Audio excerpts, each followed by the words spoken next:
कलयुग का अंत कब होगा और उस समय क्या होगा। हम जानेंगे कि भगवान विष्णु कब और किस रूप में अवतार लेंगे, उनका जन्म कहाँ होगा, उनका नाम क्या होगा और उनके साथ कौन कौन इस महान मिशन में शामिल होगा। यह वीडियो आपके लिए बहुत खास है क्योंकि यह न केवल आपके ज्ञान को बढ़ाएगी बल्कि आपको धर्म और सत्य के मार्ग पर और दृढ़ करेगी। तो दोस्तों, अंत तक बने रहिए और चलिए शुरू करते हैं। सबसे पहले और जय श्री राम। हम भगवान श्री राम और भगवान विष्णु से प्रार्थना करते हैं कि आपके जीवन में सुख, शांति और समृद्धि बनी रहे। अगर आपने अभी तक हमारे चैनल को सब्सक्राइब नहीं किया है तो कृपया अभी सब्सक्राइब करें और बेल आइकन दबाएं ताकि हमारी हर नई वीडियो आप तक पहुंचे। तो चलिए अब इस रोचक यात्रा की शुरुआत करते हैं। सनातन धर्म में समय को 4 युगों में विभाजित किया गया है: सतयुग, त्रेता युग, द्वापर युग और कलयुग। इनमें से कलयुग वह युग है जिसमें हम अब भी जी रहे हैं। यह युग सभी युगों में सबसे अधिक पापी और चुनौतीपूर्ण माना जाता है। लेकिन दोस्तों, क्या आप जानते हैं कि कलयुग की अवधि कितनी लंबी है और इसका अंत कब होगा? दोस्तों, कलयुग को सभी युगों में सबसे कठिन इसलिए माना जाता है क्योंकि यहाँ अधर्म, पाप और अनैतिकता का बोलबाला होता है। जैसे जैसे कलयुग आगे बढ़ेगा, यह घोर कलयुग कासिन में बदल जाएगा। पुराणों में इस समय का वर्णन इतना भयावह है कि सुनकर रोंगटे खड़े हो जाते हैं। आइए जानते हैं कि घोर कलयुग में क्या क्या होगा। पुराणों के अनुसार घोर कलयुग में इंसानों की औसत आयु घटकर केवल 20 वर्षाणु रह जाएगी। आज हम 20 साल के युवाओं को नई पीढ़ी कहते हैं, लेकिन उस समय 20 साल का व्यक्ति अपनी मृत्यु के करीब होगा। छोटे बच्चों के बाल 2-3 साल की उम्र में ही सफेद होने लगेंगे और मानव शरीर कमजोर और रोगग्रस्त हो जाएगा। सूर्य का तेज इतना बढ़ जाएगा कि 7 समुद्र और नदियां सूख जाएंगी। कभी भीषण गर्मी, कभी कड़ाके की ठंड, कभी तूफान तो कभी बाढ़। मौसम पूरी तरह अनियंत्रित हो जाएगा। धरती पर अनाज उगना बंद हो जाएगा और भोजन की कमी इतनी होगी कि लोग इंसानी मांस तक खाने को मजबूर हो जाएंगे। रिश्तों की पवित्रता खत्म हो जाएगी। भाई भाई का दुश्मन बनेगा और पति पत्नी के बीच विश्वास टूट जाएगा। कोई भी स्त्री अपने पति के प्रति वफादार नहीं रहेगी। 16 साल की बच्चियां मां बनने लगेंगी और समाज में अनैतिकता चरम पर होगी। लोग पूजा पाठ, वेदों और शास्त्रों का पालन करना भूल जाएंगे। धर्मगुरु अपने स्वार्थ के लिए लोगों का शोषण करेंगे और उनके आचरण राक्षसी होंगे। गंगा जैसे पवित्र तीर्थों को लोग तीर्थ मानना बंद कर देंगे और दूर के तालाबों को ही तीर्थ समझेंगे। धन ही इंसान की पहचान और सम्मान का आधार होगा। जिसके पास जितना धन होगा उसे उतना ही गुणी और सम्मानित माना जाएगा। लोग धन के लिए अपने सगे संबंधियों तक का खून बहाने से नहीं हिचकेंगे।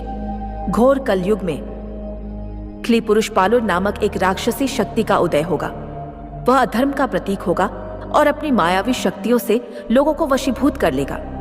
लोग उसे ही भगवान मानने लगेंगे और उसकी आज्ञा का पालन करेंगे।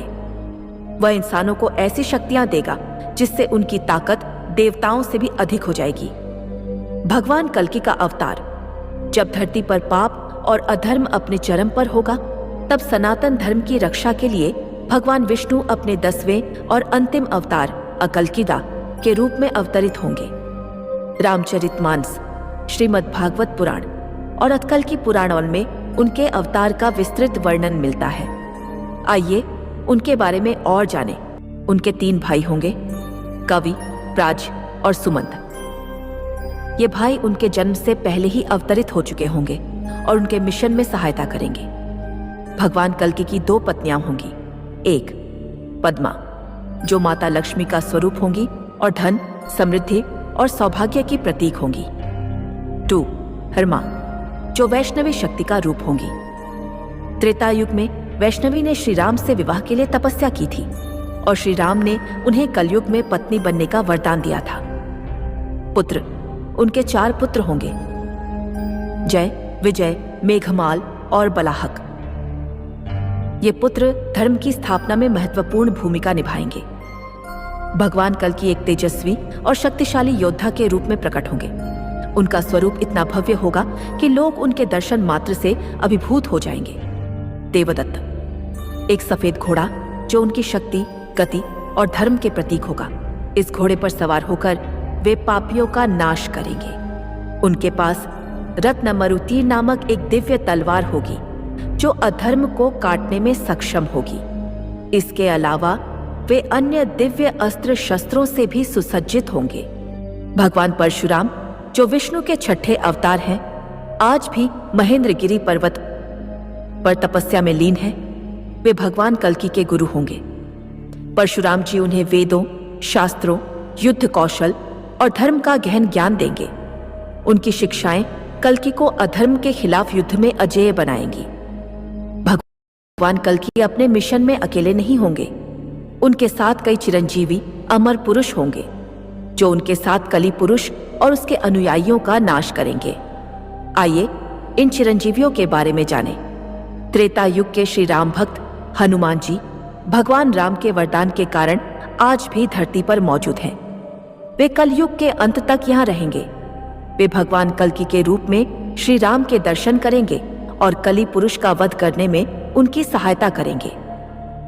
उनके द्वारा श्री राम से प्राप्त वचन का कार्यकाल कलयुग के अंत में समाप्त होगा और वे भगवान शिव में समा जाएंगे।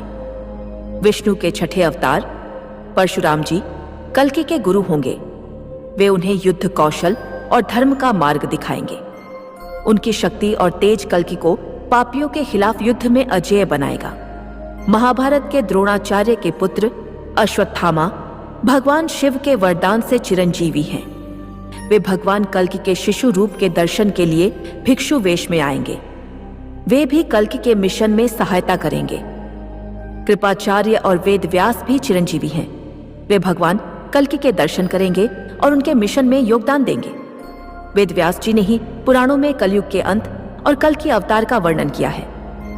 दोस्तों, भगवान कल्कि के साथ साथ भगवान गणेश सिपाजी भी कलयुग के अंत में अवतार लेंगे। गणेश पुराण गीता के अनुसार वे धूम्रकेतु या सेनालिक शुभकर्णा मबेत के रूप में प्रकट होंगे। आइए उनके अवतार के बारे में जानें। गणेश जी 4 भुजाओं से युक्त होंगे और उनके शरीर से नीली ज्वालाएं निकलेंगी। वे क्रोधी स्वरूप में होंगे और उनकी आंखों से अग्नि की वर्षा होगी। वे एक नीले घोड़े पर सवार होंगे जो उनकी शक्ति और गति का प्रतीक होगा। गणेश जी अभिमानासुर नामक राक्षस का वध करेंगे। ये राक्षस कली पुरुष की तरह ही अधर्म का प्रतीक होगा। धर्म की स्थापना। पापियों का नाश करने के बाद गणेश जी का क्रोध शांत होगा। वे पर्वतों में छिपे संतों को आशीर्वाद देंगे और उनके हाथों में धर्म की पुनर्स्थापना का कार्य सौंपेंगे। घोर कलयुग में क्ली पुरुष एक राक्षसी शक्ति के रूप में उभरेगा। वह अधर्म का प्रतीक होगा और अपनी मायावी शक्तियों से लोगों को अपने वश में कर लेगा। कली पुरुष की शक्ति का स्रोत अधर्म होगा। जितना अधिक अधर्म बढ़ेगा वह उतना ही ताकतवर होगा। लोग उसे भगवान मानने लगेंगे और उसकी आज्ञा का पालन करेंगे। वह इंसानों को शक्तियां देगा जिससे उनकी ताकत देवताओं से भी अधिक हो जाएगी। युद्ध रामायण और महाभारत से अलग होगा क्योंकि इस बार पूरी मानव जाति भगवान के खिलाफ होगी। भगवान कल्कि और गणेश जी कली पुरुष और उसके अनुयायियों का नाश करेंगे। उसकी शक्तियां समाप्त हो जाएंगी, लेकिन वह अगले कल्प में फिर प्रकट होगा। कलयुग के अंत में एक कुलातिशोखादी महाप्रलय आएगी जो धरती को पूरी तरह बदल देगी। अगर आपको कहानी अच्छी लगी हो तो लाइक करें, सब्सक्राइब करो। फिर आगे मिलेंगे, तब तक के लिए धन्यवाद।